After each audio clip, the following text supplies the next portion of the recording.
Jim Sorensen is our next guest here on Energy Matters today. Jim's a principal geologist at the EERC, the Environmental Energy and Environmental Research Center at the University of North Dakota. We'll talk a little bit about enhanced oil recovery in the Bakken. Jim, how you doing? Doing great, thanks. So, school me up on what a principal geologist does. First of all, what are you up to? What do you do? Well, in my case, I study the rocks that lie deep beneath North Dakota, and I do research projects to try to figure out how to get more oil out of those rocks. So when you say study a rock, are you actually looking at the physical rock that's down there that you now have in your hand, or do you have to have a really long scope to take a look at that rock down where it sits? Yeah, we prefer to get them up at the surface and look at core. We got the core library sitting just a couple blocks away, so we got a great resource there to do that. Now that's a rock that sits what? How many miles down? Oh, 10,000 feet at least, and then you drill a lateral out another couple, 10 or 15,000 feet, so they're way down there. And how is a rock at that level different than a rock you're kicking on the surface? Well, it's compressed. You've got 10,000 feet of rock sitting on top of it, so it's under extreme pressure, and so it's a little tougher to get that stuff. So is that rock that you're talking about? At one time, was that like a leaf, or was that like dirt, or what was it? No, it's more like dirt. It was sediments that were deposited in an ancient sea hundreds of millions of years ago. Can't even wrap your mind around that, can you?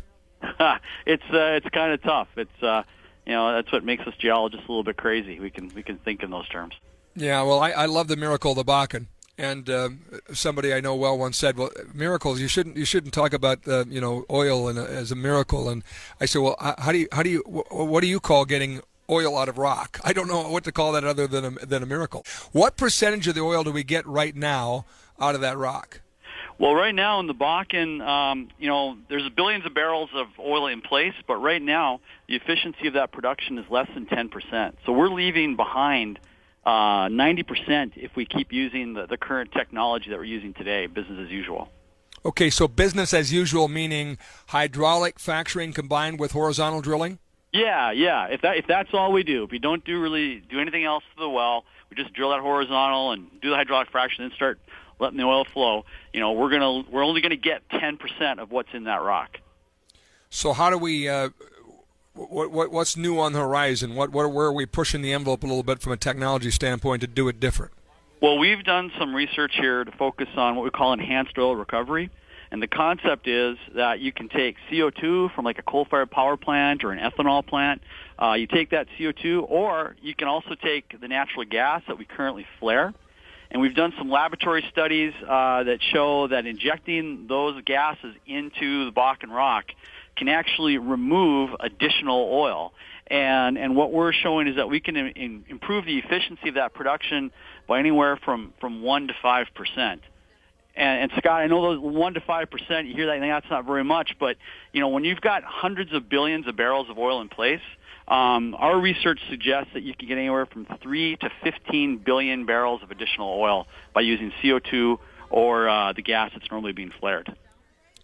Yeah, we should probably put that into a dollars and cents standpoint, because the financial impact of what each additional percent of oil would represent, that's where you're really talking about impact, right? Oh, yeah, absolutely. I mean, if you take today's price, which is around $65 a barrel, that's going to equate to about $200 billion for each percentage point of improvement that you have in that efficiency factor.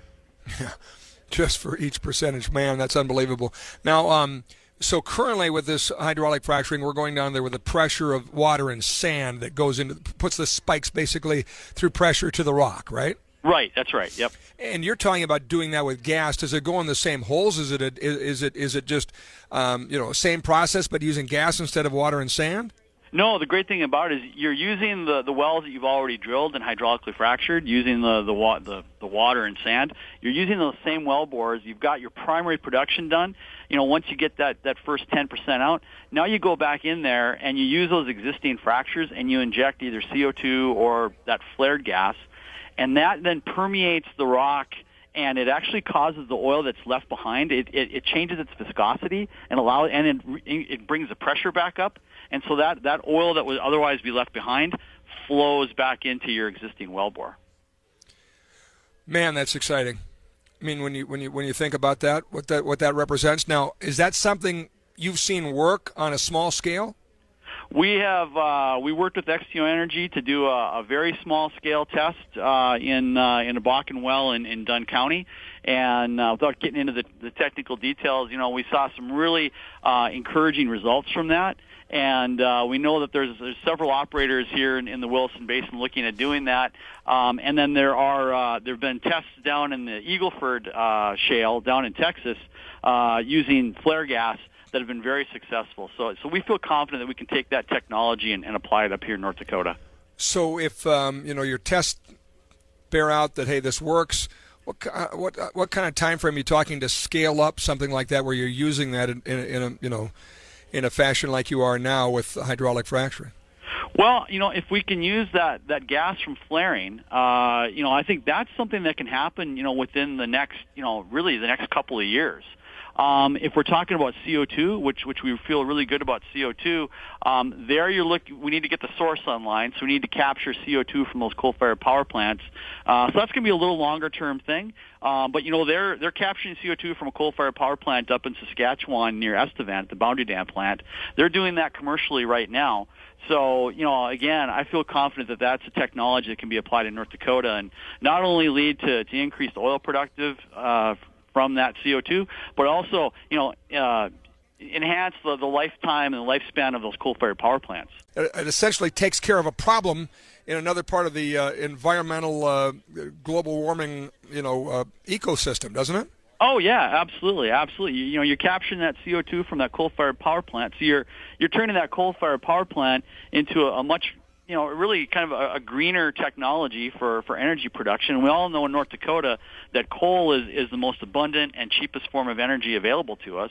And if we can prevent that CO2 from going to the atmosphere and put it down into some oil fields, it's kind of a win-win situation for the citizens of North Dakota. I'll say that's one to watch and pay attention to. What's your gut tell you as far as a realistic time frame and where this would be in widespread use?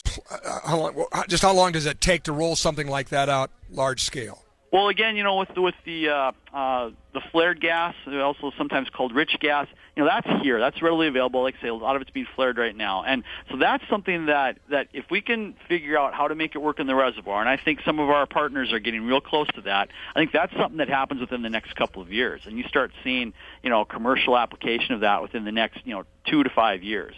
And with the CO2, there are some sources in North Dakota. If we can apply the capture technology to it, again, that's going to be a little longer lead time, but that's probably maybe, within a decade is what I would say for that. Fascinating. Well, Jim, thanks for the taking us to school today. Appreciate the update on that fascinating enhanced oil recovery project. Always appreciate the good work everyone's doing at EERC. Thanks a bunch. Yeah, thank you, Scott.